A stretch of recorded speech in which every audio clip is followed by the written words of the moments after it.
Agora que nós já temos a configuração inicial, vamos começar a fazer a nossa configuração da tela Splash. Inicialmente ela não vai ter nenhum tipo de regra de negócio, mas com o decorrer do desenvolvimento vocês vão entender a importância dela dentro da aplicação. É dentro da Splash que a gente vai estar carregando as listas de filmes ali meio que em background sem o usuário perceber.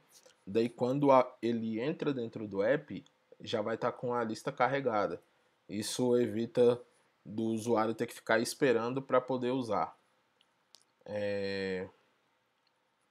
Então vamos ver aqui a nossa colinha. Eu já deixei aqui a nossa colinha, onde a gente vai ter um fundo preto com duas imagens, três imagens, né? Essas três aqui são imagens. Uma imagem no bottom e duas imagens no centro.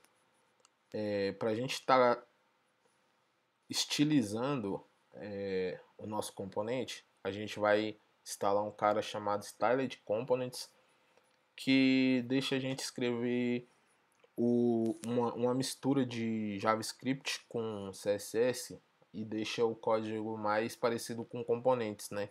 Fica mais parecido com a escrita do React em si mesmo, com a escrita do JSX. Então vamos começar instalando ele aqui. Yarn Edge. Deixa só meu terminal carregar aqui. Styled Components. Bom, agora que finalizou a instalação, nós vamos aqui na nossa tela de Splash. Vamos começar removendo essa toolbar. Dentro do nosso arquivo app.js temos um parâmetro chamado Screen Options.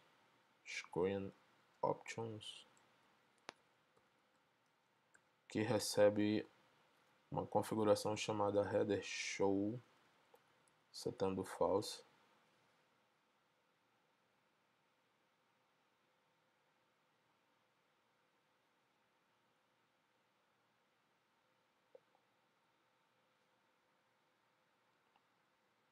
É porque faltou um N aqui, é header show.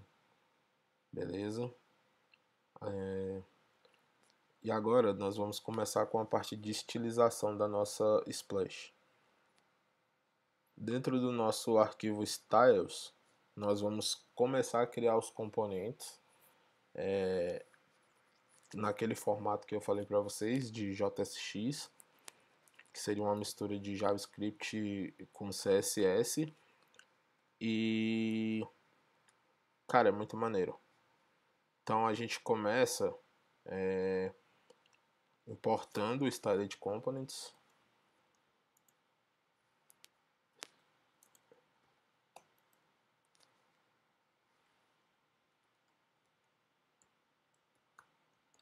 Styled Components barra native, certo? E o nosso primeiro componente é o container. Entenda o seguinte, container para a gente no React Native são cada pedaços de tela que você tem. Então, por exemplo, no fundo aqui nós temos um container. Deixa eu pegar aqui. No fundo aqui nós temos o container py. No centro aqui nós temos, poderíamos ter outro container com as imagens e no fundo outro container com outra imagem. Nesse caso a gente não precisa colocar containers porque eles são filhos. Eles não são pedaços de tela que a gente vai precisar renderizar separadamente. Mas se porventura igual na nossa tela home, onde a gente tem um carrossel em cima e embaixo temos várias listas. Cada um é um pedacinho, é um container onde ele é renderizado separadamente. Então nós vamos criar nosso primeiro container aqui, aonde a gente vai chamar a nossa view. A nossa view aqui no CSS é como se fosse uma div. Tem todas as mesmas configurações e tem quase tudo que tem no CSS. Algumas coisas mudam, mas basicamente é tudo igual. A forma de escrever dentro do Styled Components, a gente não usa letra minúscula e maiúscula. Por exemplo, background color, que é background color. No Styled Components a gente usa um hífen e a letra minúscula. E na hora de escrever, se por exemplo você estiver usando um preto, você não precisa colocar entre aspas. É um 000. Você pode colocar ele diretamente depois do parâmetro. Então aqui nós temos um background container e também nós temos um flex1, que é seguindo aquele padrão do flexbox. Dentro aqui do nosso splash, nós vamos tirar isso aqui, não vai precisar mais. Vamos importar o nosso styles.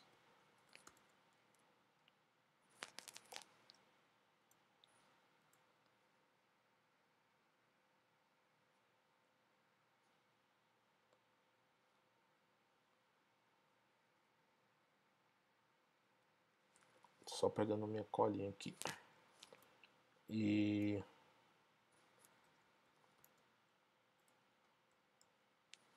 nós vamos importar nossos styles. E aí aqui dentro dele nós vamos começar a carregar os nossos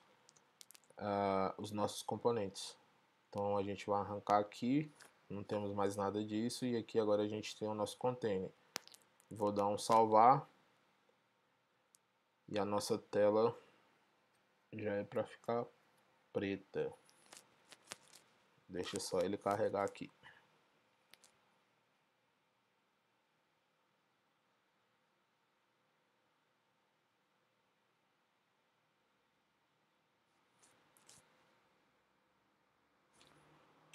Beleza, carregou. Então nossa primeira configuração foi feita.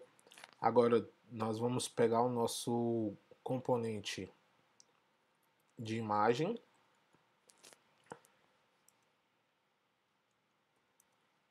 Vamos chamar ele de logo, onde ele vai receber, vai herdar um componente de image. E nós precisamos definir uma largura e uma altura para essa imagem. E uma dica é: sempre tentem não utilizar valores fixos, por causa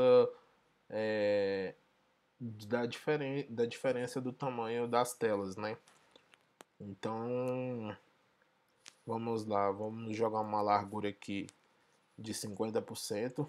O que significa isso? A largura do device, né, do dispositivo, 50% seria metade dela, então seria até isso aqui, seria até o centro. A nossa imagem ela seria do início até a ponta, até o meio. E a altura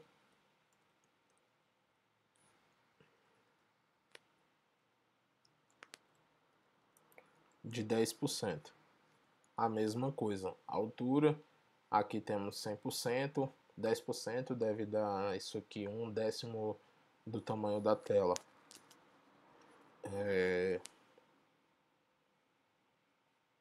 Vamos importar aqui, deixa eu fechar essa telinha aqui. Vamos importar ele aqui e vamos carregar aqui dentro.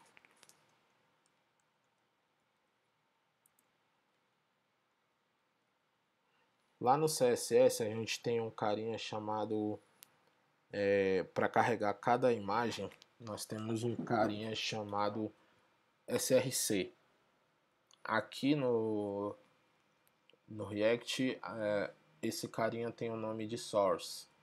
Então dentro do source é onde a gente vai estar carregando nossa imagem. Eu deixei aí na descrição as imagens para fazer o download, que vai ser as nossas imagens que a gente vai estar usando. Deixa eu carregar elas aqui dentro de assets. Depois vocês vão lá e baixem. Beleza. E agora a gente vai fazer um import da nossa da nossa logo. O import aqui ele segue o mesmo padrão da web em qualquer outro tipo de tecnologia que faz esse tipo de import. Faltou from.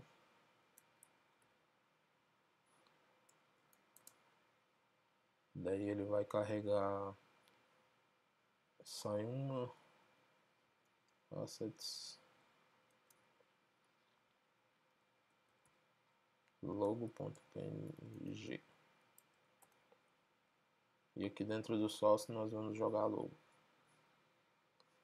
Faltou um. Beleza. Então ele já está lá em cima. Vamos aqui no nosso container, vamos jogar tudo para o centro com o Justify Content.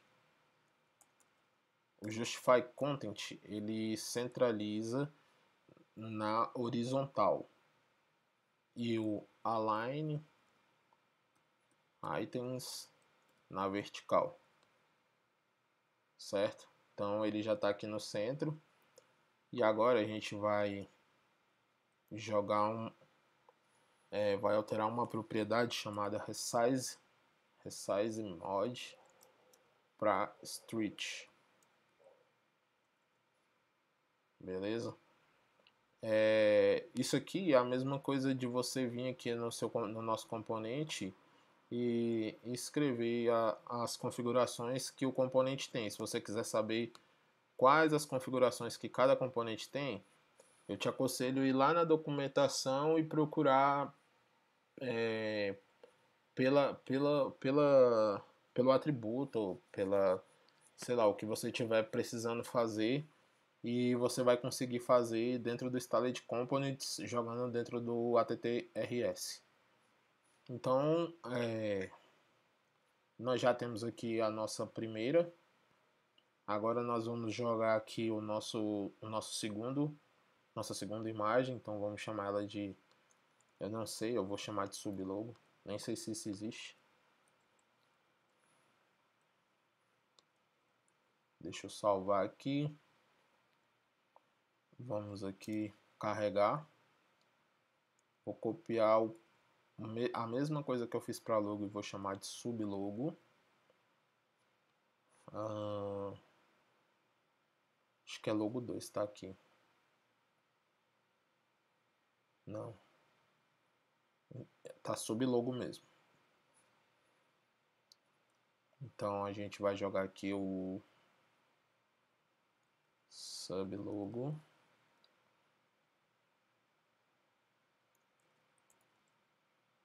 E copiei, colei. Copiei, colei. Beleza. Ele é um pouquinho menor. Então vamos aqui na nossa sublogo. Vamos diminuir aqui para 30%. E vamos jogar uma altura aqui de 5. Ficou quase. Vamos jogar aqui uma altura de... Deixa eu ver.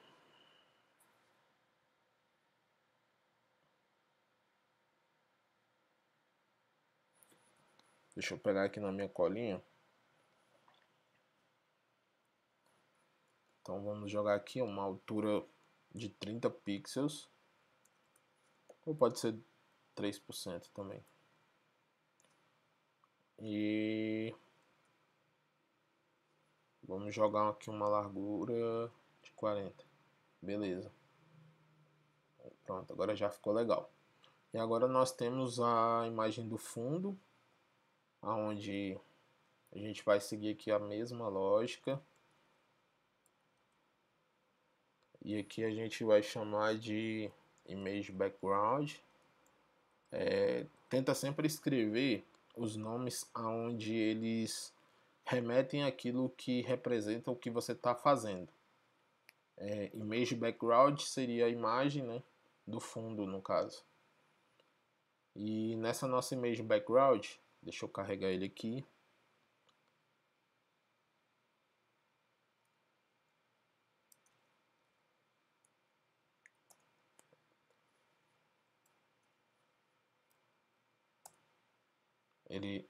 eu estou usando uma extensão chamada Tab9, que ele vai me dando sugestões de código que eu vou escrevendo de acordo com as minhas escritas anteriores. Então, se você não tem nenhuma extensão instalada, depois você dá uma olhadinha nesse vídeo que eu vou deixar aqui, onde eu mostro as extensões que eu uso e ajuda muito na para melhorar e diminuir, para não perder tempo, né, no caso, para ajudar na produtividade. Aqui eu coloquei o nome da imagem de splash. Se vocês quiserem também, vocês podem estar usando outras imagens. Fica a critério de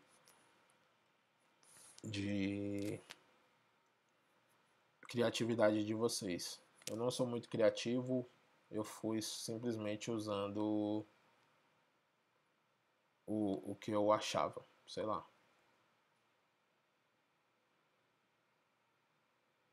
Tá. Eu não salvei aqui no CSS, ele deu erro.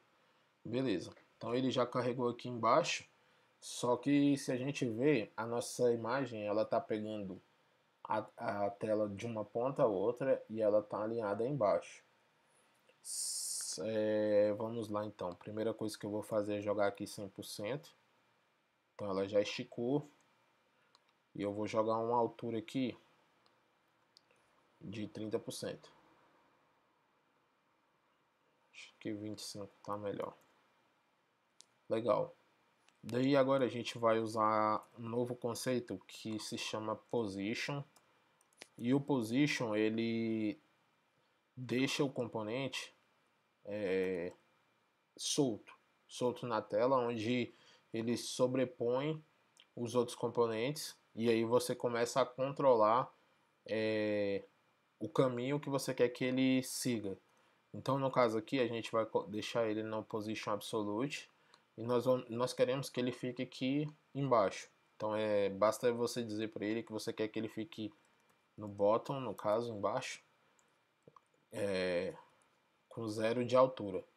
Se nós quiséssemos que ele ficasse lá em cima, era só ir vir aqui e escrever top 0. Daí ele ficaria lá em cima. E o número aqui, o 0, é a posição do componente para a direção que ele está. Por exemplo, se eu coloco 20, ele vai ficar um pedacinho aqui, ó, um pedacinho subindo a tela, no caso do bottom, do fundo do device até a imagem, seria essa distância. Como a gente não quer nenhuma distância, a gente vai deixar assim. Então, bom, já está bem parecido.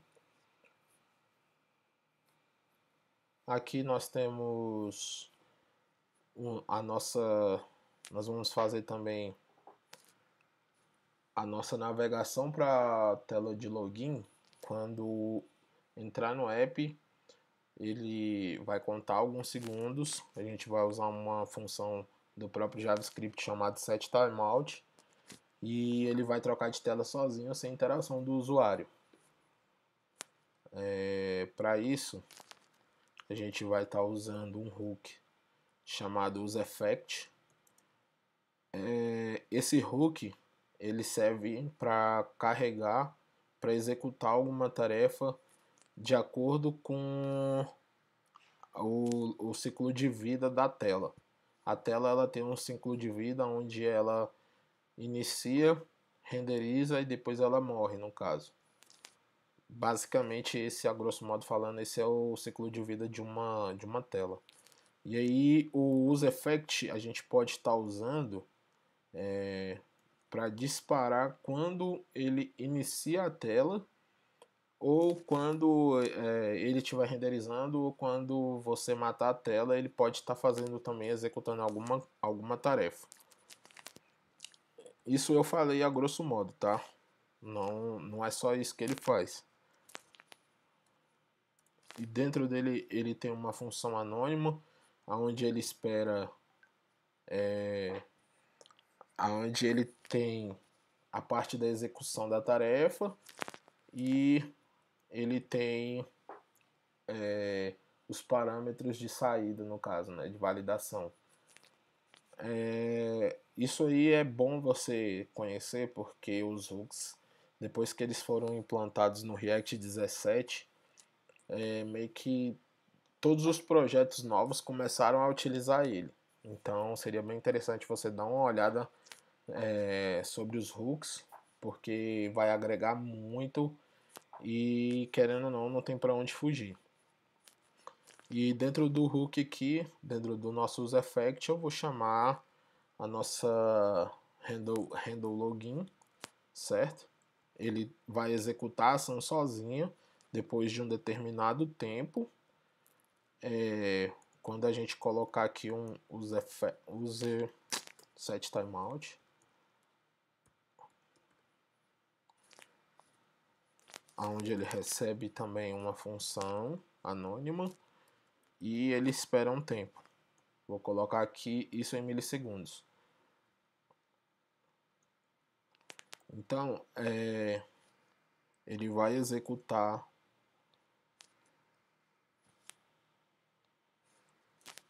olha lá, eu salvei aqui, ó. Então, nosso app, vou reiniciar ele aqui. Ele vai abrir, vai passar 1500 milissegundos, que isso aqui dá um segundo e meio, e depois ele pula para a próxima tela sozinho, sem interação do usuário. Daí, quando a gente começar a fazer as configurações em si para carregar os dados da API, antes dele pular para a próxima tela, a gente vai chamar os dados da API, vai guardar. Quando o usuário cair na tela de home ou na tela de login, porque a gente também vai fazer essa lógica, né? Se o usuário já tiver logado, ele não precisa entrar novamente na tela de login. E aí os dados já vão estar carregados lá na tela da home. Tá certo? Então vou ficar por aqui e nos vemos na próxima aula.